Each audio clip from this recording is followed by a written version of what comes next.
अगला next question सामने आपकी स्क्रीन पर आ गया, ठीक है। अगला आपके सामने दिया हुआ है निर्देशित पठन, ठीक है, यानी इसको आप लोग कह सकते हो गाइडेड रीडिंग। अब आपको समझ में आ जाएगा, अब आपको हेल्प मिलेगी, ठीक है। निर्देशित पठन, गाइडेड रीडिंग कौन करता है? निर्देशित पठन। निर्देशित पठन यानी कि गाइडेड रीडिंग होता है आपका टीचर द्वारा, ठीक है, टीचर द्वारा होता है। टीचर जो है बच्चों को यहाँ पर निर्देश देता है, बच्चे निर्देश को मानकर अपनी यहाँ पर रीडिंग करते हैं, पढ़ाई करते हैं, ठीक है।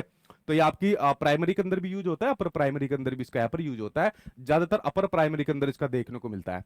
तो जो निर्देशित पठन है वो विद्यार्थियों को उनकी जो पठन युक्तियां है, यानी कि जो उनके पढ़ने के प्रकार है, उसके विकास के माध्यम से पठन प्रक्रिया पर बेहतर अधिकार प्राप्त करने में मदद करता है।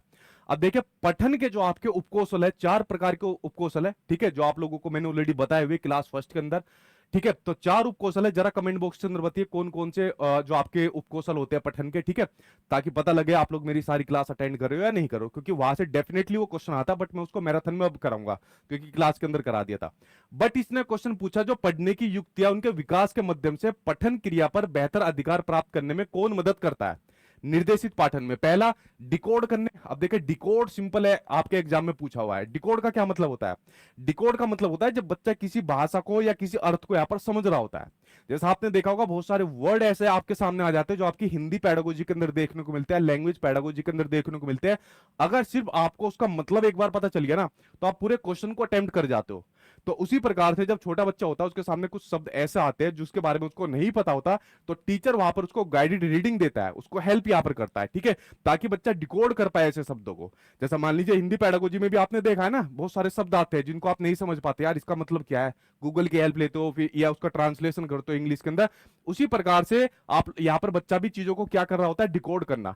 तो यहाँ पर जो आपका गाइडेड रीडिंग जो होती है ना, वो पढ़ने के अंदर डिकोड करने में, चारों ऑप्शन के अंदर डिकोड डिकोड है, तो डिकोड करने में हेल्प करता है। टीचर हेल्प करता है कि बेटा देखो इसका मतलब ये है, कि बेटा देखो हिंदी पेडागोजी की टेंशन मत लो, मैं कराऊंगा आपके लिए, ठीक है। तो मैं यहाँ पर आपको गाइडेड रीडिंग करा रहा हूं, समझा रहा हूं आपको चीजें, ठीक है। और अर्थ निर्माण में मदद करता है, बिल्कुल ठीक बात है, अर्थ निर्माण में भी उनका मदद करता है। जो यहाँ पर पेडागोजी के अंदर आपको डिफिकल्ट टॉपिक लग रहे हैं, मैं यहाँ पर आपको हेल्प कर रहा हूँ, स्कैफोल्डिंग आपको दे रहा हूँ, और उनके अर्थ निर्माण में मदद भी करवा रहा हूँ कि देखो इसका ये मतलब होता है, इस प्रकार की ध्वन्यात्मक जागरूकता ये होती है, समन्वय ये होता है, जो जो चीजें मैं यहाँ पर आपको एक्सप्लेन कर रहा हूँ। तो पहला आंसर आप पर सही हो जाएगा। कूटबद्ध करने में नहीं करता, इसका आपका साकार कल्पना करने में नहीं करता, आपका पठन करने में मदद नहीं करता, पठन करने में मदद करता है, लेकिन अर्थ निर्माण करने में मदद करता है, क्योंकि पढ़ने का जो सबसे इफेक्टिव तरीका है, महत्वपूर्ण चीज मानी गई है, वो है आपकी मीनिंगफुल आपकी रीडिंग मानी गई है, ठीक है, यानी अर्थ समझकर जो पढ़ना होता है उसको सबसे इफेक्टिव माना गया। और सीटेट के अंदर ये क्वेश्चन कई बार पूछा गया है। तो अगर आपके सामने पठन या पढ़ने की बात हो जाएगी, तो पढ़ना आपका वही इफेक्टिव माना जाएगा जिसमें आप उसका अर्थ समझकर पढ़ रहे हो, यानी कि बस क्वेश्चन देखा, पढ़ दिया, समझ में आया नहीं आया, लेकिन उसका अर्थ आपको पता होना चाहिए। सो राइट आंसर यहाँ पर आपका फर्स्ट यहाँ पर सही हो जाएगा, ठीक है। तो आप लोग यहाँ पर बच्चों को डिकोड करना भी सिखाओगे, जैसे मैं आपको यहाँ पर सिखा रहा हूं।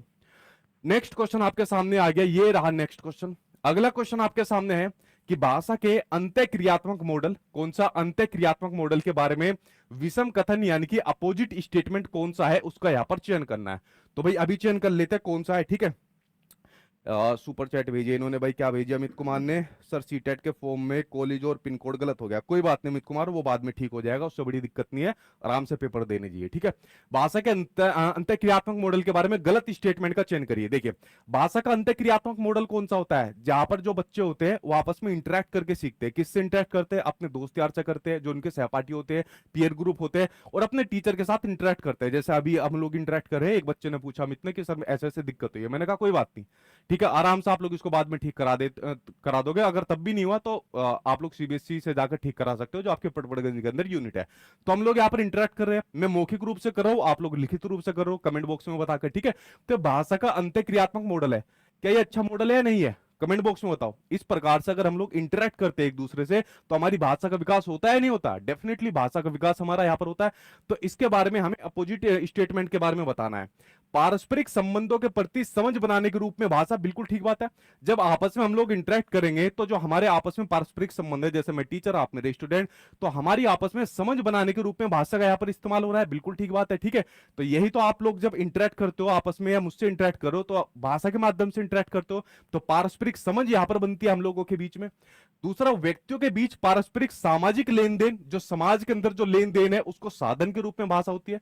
समाज का लेन देन कैसा होता है कि देखो भाई, मैं आपकी सीटेट के भी मैराथन क्लास आने वाली है, अभी मैं यहाँ पर आपको पढ़ा रहा हूँ, तो यहाँ पर आपके सामने मैंने जो भी मैं पढ़ा रहा हूँ, सिखा रहा हूँ, या जो मैंने आज तक चीजें सीखी है उसको मैं आप लोगों के सामने अव्यक्त कर रहा हूँ। ठीक है, आप लोग अव्यक्त कैसे कर रहे हो? आप लोग वीडियो को लाइक करते हो, दोस्त यार के पास शेयर करते हो, मुझे प्यार करते हो। तो यहाँ पर इस प्रकार का सामाजिक लेन देन की बात मैंने कही है। ये आप लोग अगर किसी से पैसे से की बात करें, आपने किसी को पैसे उधार दे दिए, ठीक है, के लिए भाई 5,000 रुपए तुझे उधार दे दिए, उसने कहा ठीक है भाई 5,000 उधार है।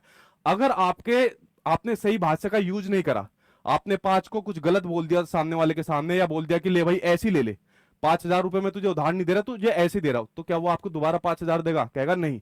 आपने उस टाइम पर ये कहा था कि भाई इसको ऐसे ही दे रहा हूं तुझे, मैं क्यों दूंगा तुझे उधार। तो जब आपस में इंटरेक्ट करते हैं, जब भाषा का वहां पर विकास होता है, तो सामाजिक लेन देन करने में भी भाषा का यूज होता है या नहीं होता? बिल्कुल होता है। प्रमाणिक संदेश भेजने में, किसमें? प्रमाणिक संदेश भेजने और प्राप्त करने के साधन के रूप में भाषा है। जैसे अभी मैंने आपसे कहा, प्रमाणिक संदेश, आपकी तरफ से एक प्रमाणिक संदेश आया, ऑथेंटिक मैसेज आया कि सर मेरी ये प्रॉब्लम है, सीटेट में ये नाम गलत है, क्या इसके अंदर कोई दिक्कत तो नहीं होगी? तो आपने मुझे संदेश भेजा, मेरे पास प्राप्त हुआ, और फिर मैंने आपको भी प्रमाणिक संदेश दिया कि डोंट वरी, इसका सोल्यूशन हो जाता है। अगर फिर भी सोल्यूशन नहीं हुआ तो हम आपके लिए खड़े हैं, फिर भी अगर नहीं हुआ तो सीबीएसई वाली यूनिटी के अंदर जाना, 1 महीने का प्रोसीजर होता है, डॉक्यूमेंट सबमिट करना, हो जाएगा। ये किसकी वजह से पॉसिबल हुआ? जब हमने यहाँ पर भाषा के इंटरैक्टिव यानी अंतःक्रियात्मक मॉडल का यूज करा। अगला है व्याकरण और शब्दावली के परस्पर संबंध को स्थापित करने के साधन के रूप में। ग्रामर और जो आपकी वोकैब होती है ना, इनके संबंध को नहीं दर्शाता, ये ऑप्शन आपका यहाँ पर गलत है। व्याकरण की बात जहां पर भी करी जाएगी उसको देखते गलत काट देना, तो ये आपका नेगेटिव है, और नेगेटिव का भाई आंसर